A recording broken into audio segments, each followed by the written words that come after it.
اعوذ باللہ من الشیطان الرجیم بسم اللہ الرحمن الرحیم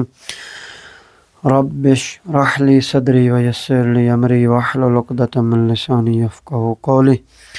اللہم صلی علی محمد وآل محمد۔ میرے محترم سامعین، گفتار اولین کے مصنف نے جو فیضان الرحمن کتاب لکھی ہے، تفسیر لکھی ہے، اس کی یہاں بات پہنچی ہے کہ بارگاہ رب العزت میں دعا و استدعا ہے کہ وہ رحیم و کریم حسب سابق اس عظیم کام سے عہدہ بر ہونے کی مجھے توفیق مرحمت فرمائی اور اسے قبول عام و بقائے دوام کے عظیم اعزاز سے نوازا، اور اسے جہاں میرے لیے فلاح کونین کا ذریعہ بنایا، وہاں اسے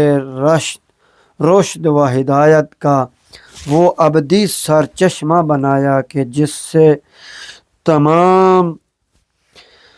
دنیا و جہان کے لوگ رہتی دنیا تک سیر و سیراب ہوں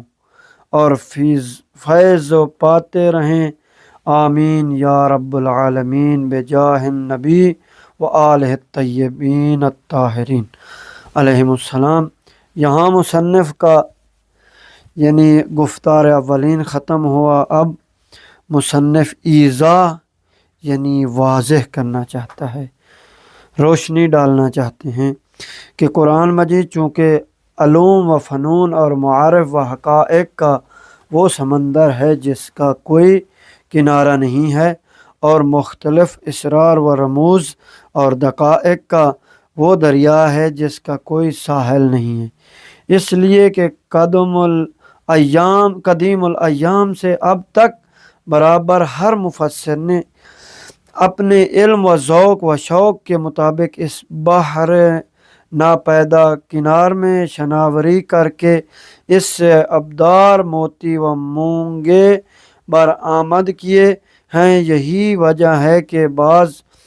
مفسرین نے نحوی و ادبی نکات کو مطمع نظر قرار دیا کر ان سے اپنی تفسیر کو بھر دیا ہے،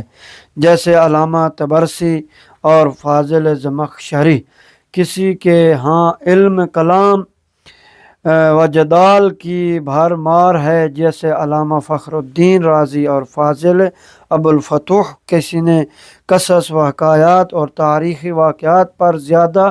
توجہ دی ہے۔ والسلام ورحمۃ اللہ وبرکاتہ۔ یہاں سے